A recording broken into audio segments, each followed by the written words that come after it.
Welcome to 800 North Sports, where we talk about the things that you don't want to talk about with the people you don't want to talk about it with. First on the agenda, the great fight we saw last night with Canelo Alvarez and Terence Crawford. Terence Crawford pulled off one of the most amazing, I think, one of the most amazing victories in boxing history, becoming a three-time undisputed champion. I mean, I'm super excited about what happened last night. I didn't think he was going to do it. I bet against him. You know, Canelo's in my top 5. What do you think about it? I felt the same way. I wanted Crawford to win, but for some reason I can't bet against Canelo, man. He's a dog. But I feel like he pulled off upset too. But I mean, what I seen last night, the motherfucker was hitting that nigga with body shots. The nigga wasn't going. He wasn't going. he was taking it. He was taking them blows like it wasn't And nothing. he was delivering. He was standing there boxing. You see, that's that shit you was talking about. Mayweather be running and shit.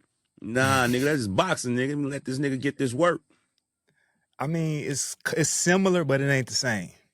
It's similar in a way that his defense, the way I remember when Mayweather fought Canelo, they got about the same defense. But to me, Floyd didn't take as many chances as Crawford did. Like he stood in there and he was throwing the exact same power behind his punches. So But he took some shots too now. He took some shots. But see, that's the thing about Floyd. Floyd gonna stand there and beat your ass, but he not finna take them shots. That's what I'm saying. That's the only difference I saw. I love the fight though. That was one of the best fights I've seen since. I think that was a boxing lesson. That was a good fight. I ain't had to see a knockout. That was a good fight. Canelo ass, he had this up and down shit, man. That nigga had this up and down shit he was doing. But when he came up and Crawford came back off of it, slipped, he was expecting him to come with the right hand. Man, he caught that nigga with that check hook. Man, Canelo looked at that nigga like, man, nigga, that was mean, nigga. That was good, yeah. He had that look on his face. That was mean, nigga. He did that about 2 times, at least 2 or 3 times. I'm like, yeah, okay. That boy had some boxing shit on his ass last night, man. I'd take my hat off because I really didn't never think, but I think Bud was setting our ass up because he would have these fights before his big fights where he had these sleepers and shit, like he wouldn't do real good, and then he'd come out and be the world champion like they ain't shit. Right. I think that's how I felt with Earl. Yeah, I think he's setting us up like, yeah, nigga, I ain't shit, and come beat your ass because niggas don't want to be fighting him. But man, Terence Crawford, man, you up there. It's a debate now between you and Mayweather. It's a debate now. You can have that debate. I think you a win away. I think you a win away from being the greatest motherfucker of all time. If you go up there and beat who Bivol, be out there now though? Who better than Canelo? Because Bivol got to fight David Benavidez for the undisputed. Okay. If he got to go back down. No, he had 168, super middleweight champion. If he goes up to 175 and beat, let's say David Bivol or the monster David Benavidez, he beat one of them at 175 at light heavyweight. He is the greatest motherfucker that touched the goddamn gloves. Leather shampoo on niggas' ass, man.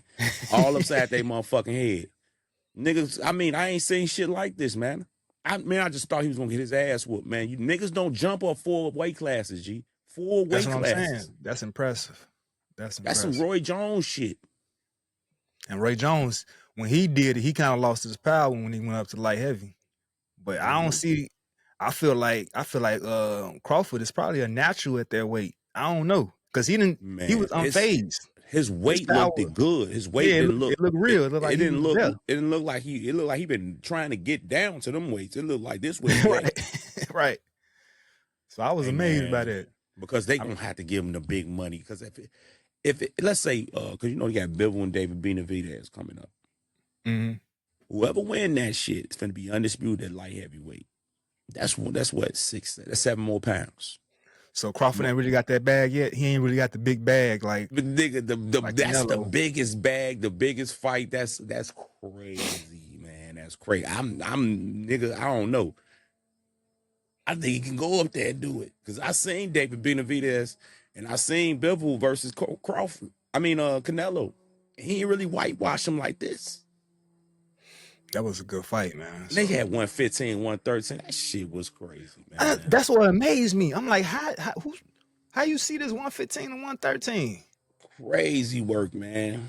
with that said, we touched on like his next fight and stuff like that, and Hopefully his next fight, yeah. and so we'll get back to that though. But what we got today is we got Mac Bosses up there in Detroit watching the Bears take on the Lions. What's your take on what the Bears is doing right now? And it's been a lot of hate on Caleb Williams with Colin Cowherd, and it's just been a lot of just like this nigga's second year with his third offensive coordinator. Give the brother some chance.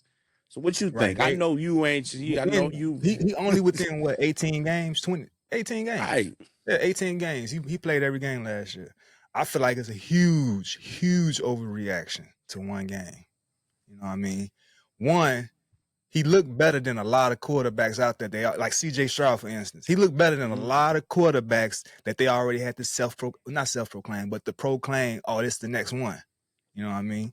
For some reason, when he do little better than average, he gets low. He gets the criticism. But when somebody like Jaden Daniels or even C.J. Stroud do worse, it's like, oh, that was just a bad game. Why can't it just be a bad game for Caleb Williams? Because he didn't have a bad game. Pat Mahomes was like 40, like 28 or 40 something like the last game. Like this is a world champion. Motherfuckers miss. I mean, people miss on the balls. It's just it's a lot on him. It's a lot on him. It's a lot on him. It's a lot on him, man.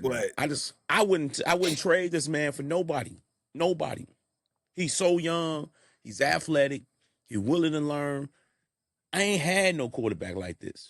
I feel like I don't like pointing fingers, but I feel like a lot of the blame was on penalties and that right side of that line. Not get the man a motherfucking premier running back, man. They're right. Because they couldn't block for run. Like the center or the right guard couldn't help in the run game.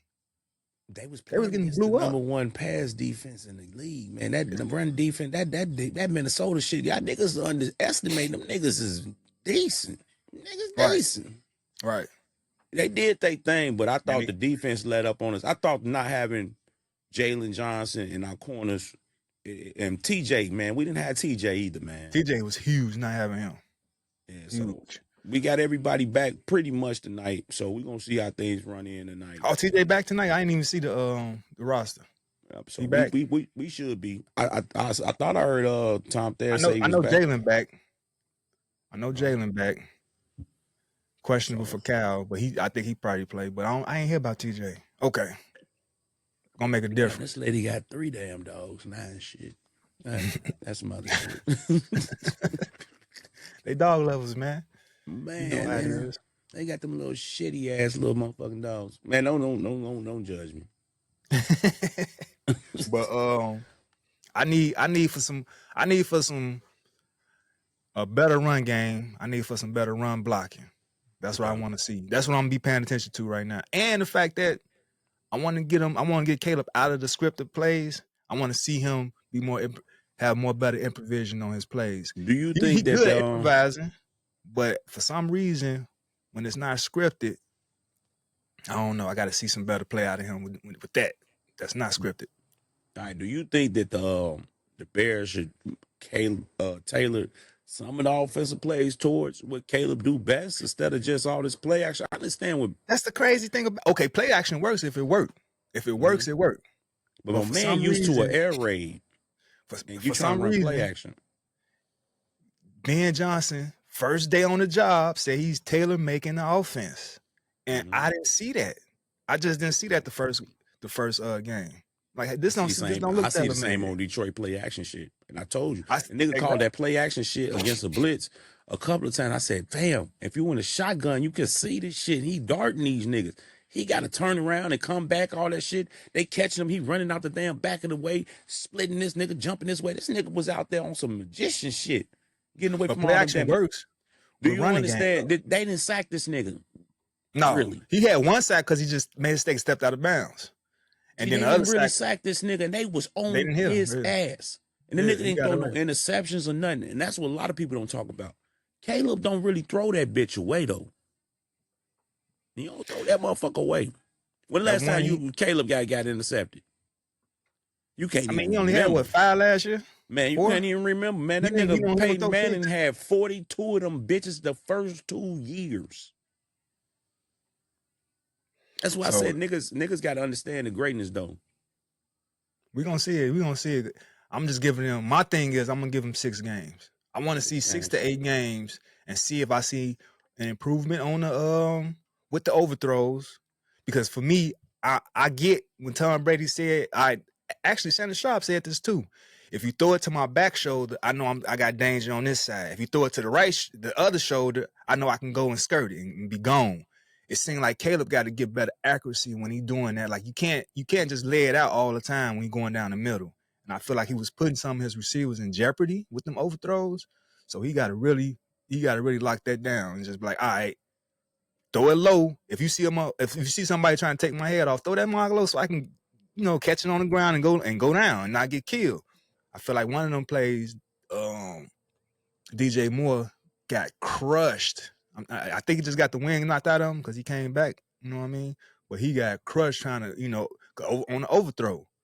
So I think he needs to work on that accuracy. I think the line needs to work on that. Accuracy The is line needs to work on their they run protection. Penalties. Let's get them penalties together, man. And I feel like if they correct those 3, which is easily coached and correctable, I feel like they got a nice little. I think they're gonna go 1-1. They're gonna be 1-1 after this game. That's what it is, 1-1.